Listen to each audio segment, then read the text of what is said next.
ನಮಸ್ಕಾರ. ಒಮ್ಮೆ ಒಂದು ಮಗು 2 ಮಾವಿನ ಹಣ್ಣುಗಳನ್ನು ತಿಂದು ಅದರ ಗೊರಟನ್ನು ತಿಪ್ಪೆಯಲ್ಲಿ ಬಿಸಾಕತ್ತೆ. ತಿಪ್ಪೆಯಲ್ಲಿ ಬಿದ್ದಂತಹ 2 ಮಾವಿನ ಗೊರಟಲ್ಲಿ ಒಂದು ಗೊರಟು ಹೀಗೆ ಆಲೋಚನೆ ಮಾಡುತ್ತೆ, ಆಹಾ, ಎಂತಹ ಒಳ್ಳೆಯ ಸ್ಥಳದಲ್ಲಿ ನಾನು ಬಿದ್ದಿದ್ದೇನೆ. ಈ ಸ್ಥಳದಲ್ಲಿ ಇರುವಂತಹ ಪೋಷಕಾಂಶವನ್ನು ಹೀರಿಕೊಂಡು ನನ್ನ ಬೇರುಗಳನ್ನು ಆಳವಾಗಿ ಬಿಟ್ಟು ಮಣ್ಣಿನಲ್ಲಿರುವಂತಹ ಇತರ ಪೋಷಕಾಂಶಗಳನ್ನು, ಅಂತರ್ಜಲವನ್ನು ಹೀರಿಕೊಂಡು ದೊಡ್ಡ ಮರವಾಗಿ ಬೆಳಿತೀನಿ. 100 ಜನರಿಗೆ ಆಶ್ರಯ ತಾಣವಾಗ್ತೀನಿ. ಪ್ರಾಣಿ ಪಕ್ಷಿಗಳಿಗೆ ನೆರಳನ್ನು ನೀಡ್ತೀನಿ. ಗೂಡು ಕಟ್ಟಿಕೊಳ್ಳಿಕ್ಕೆ ಅವಕಾಶವನ್ನು ಕೊಡ್ತೀನಿ. ಮಕ್ಕಳು ನನ್ನ ಮರದ ಅಡಿಯಲ್ಲಿ ಜೋಕಾಲಿಯನ್ನು ಕಟ್ಟಿಕೊಂಡು ಆಟವಾಡ್ತಾ ಇದ್ರೆ ಆಹಾ, ಎಷ್ಟು ಚೆನ್ನಾಗಿರುತ್ತೆ. ದನ ಕರುಗಳು ನನ್ನ ನೆರಳಲ್ಲಿ ವಿಶ್ರಮಿಸಿಕೊಂಡ್ರೆ ಅದ್ಭುತವಾಗಿರುತ್ತೆ ಅಂತ ಆಲೋಚನೆ ಮಾಡುತ್ತೆ. ಹಾಗೆಯೇ ಬೆಳೆದು 100 ವರ್ಷಗಳ ಕಾಲ ಪರೋಪಕಾರಿಯಾಗಿ ಬದುಕುತ್ತೆ.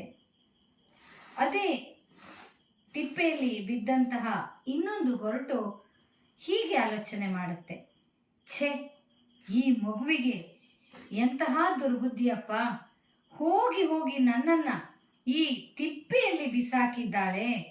ಛೇ, ಬೇರೆಲ್ಲೂ ಜಾಗ ಸಿಕ್ಕಲಿಲ್ವಾ ಇವಳಿಗೆ? ಅಬ್ಬಾ, ನಾನಂತೂ ಇಲ್ಲಿ ಬೆಳೆಯುವುದೇ ಇಲ್ಲ. ಅಕಸ್ಮಾತ್ ನಾನೇನಾದರೂ ಬೆಳೆದೆ ಅಂತಾದರೆ, ನನ್ನ ಬೇರುಗಳಿಗೆ ಸರಿಯಾದ ಪೌಷ್ಟಿಕಾಂಶ ಸಿಕ್ಕದಿದ್ರೆ, ನೀರು ದೊರಕದೇ ಇದ್ದರೆ, ನಾನು ಮರವಾಗಿ ಬೆಳೆಯುವಂತಹ ಸಂದರ್ಭದಲ್ಲಿ ಯಾವುದಾದ್ರೂ ದನ ಬಂದು ಅಥವಾ ಪ್ರಾಣಿಗಳು ಬಂದು ನನ್ನ ಚಿಗುರನ್ನು ತಿನ್ಕೊಂಡು ಹೋದರೆ, ನಾನು ಮರವಾಗಿ ಬೆಳೆದಾಗ ಹಣ್ಣಿಗಾಗಿ ಜನರು ಕಲ್ಲನ್ನು ಕುಟ್ಟಿದರೆ, ಪ್ರಾಣಿ ಪಕ್ಷಿಗಳು ನನ್ನಲ್ಲಿ ಗೂಡನ್ನು ಕಟ್ಟಿಕೊಂಡ್ರೆ, ಅಬ್ಬಾ, ಈ ರಗಳೆ ಎಲ್ಲ ಯಾರಿಗೆ ಬೇಕು? ನಾನಂತೂ ಹೀಗೇ ಇರ್ತೀನಿ ಅಂಥೇಳಿ ಆಲೋಚನೆ ಮಾಡಿ ಹಾಗೇ ಇರುತ್ತೆ. ಸ್ವಲ್ಪ ದಿನದ ನಂತರ ಅದು ಮಣ್ಣಲ್ಲಿ ಮಣ್ಣಾಗಿ ಕರಗಿ ಹೋಗಿ ಬಿಡುತ್ತೆ. ಹೌದು ಸ್ನೇಹಿತರೆ, ಕೆಲವೊಮ್ಮೆ ನಾವು ಕೂಡ ಹಾಗೆ ನಮಗೆ ಸಿಕ್ಕಂತಹ ಅವಕಾಶವನ್ನು ಸರಿಯಾಗಿ ಬಳಸಿಕೊಳ್ಳುವಲ್ಲಿ ಎಡವಿ ಬಿಡ್ತೇವೆ.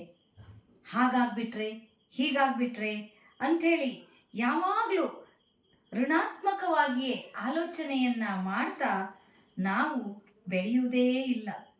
ಯಾವಾಗ ನಾವು ಋಣಾತ್ಮಕ ಅಂಶಕ್ಕಿಂತ ಸಿಕ್ಕಂತಹ ಅವಕಾಶದಲ್ಲಿ ಧನಾತ್ಮಕತೆಯನ್ನು ಕಂಡು ಬಳಸಿಕೊಳ್ತೇವೋ ಆಗ ಉನ್ನತ ಮಟ್ಟಕ್ಕೆ ಬೆಳಿಲಿಕ್ಕೆ ಸಾಧ್ಯ.